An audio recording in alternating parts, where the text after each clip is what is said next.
Pemirsa, Presiden Prabowo Subianto memimpin rapat terbatas bersama sejumlah Menteri Kabinet Merah Putih di Istana Merdeka, Jakarta. Dalam rapat tersebut, Kepala Negara membahas progres sejumlah program prioritas nasional mulai dari sektor pangan dan energi hingga hilirisasi industri.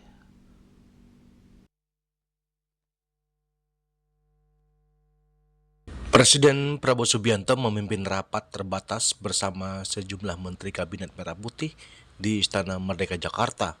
Dalam rapat tersebut, Kepala Negara membahas progres sejumlah program prioritas nasional, mulai dari sektor pangan dan energi hingga hilirisasi industri.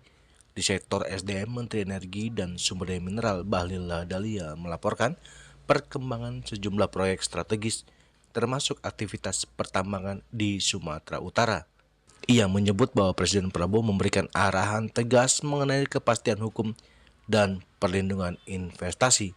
Selain itu, dalam rapat tersebut, Bahlil juga melaporkan perkembangan program hilirisasi sebagai bagian dari agenda besar transformasi ekonomi nasional. Bahlil mengungkapkan bahwa sejumlah proyek telah memasuki tahap implementasi dan pihaknya telah menyiapkan tambahan program hilirisasi baru guna memperkuat kemandirian industri nasional. Melakukan pertemuan rapat terbatas dengan Bapak Presiden Prabowo dalam membahas berbagai progres program dari Bapak Presiden, termasuk pangan, kemudian makanan bergizi, koperasi merah putih, termasuk dengan persiapan pembicaraan dengan pihak Amerika. Nah, kebetulan saya di sektor SDM energi, saya juga melaporkan berbagai perkembangan yang ada di Indonesia.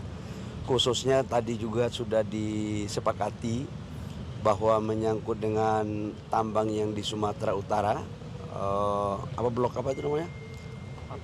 Martabe. Aduh, lupa ini Martabe ini. Tadi Bapak Presiden sudah mengarahkan dalam rapat bahwa silakan dicek, kalau memang tidak ada pelanggaran harus kita pulihkan hak-hak investor. Dan kalau memang itu ada pelanggaran, ya diberikan sanksi secara proporsional.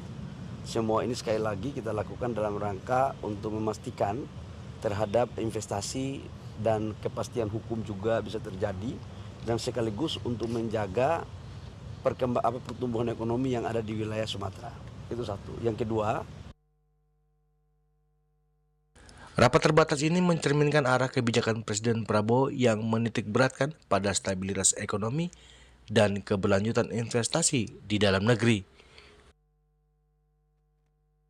Dari Jakarta, Julius Wate dan Ketut Sumadiasa melaporkan.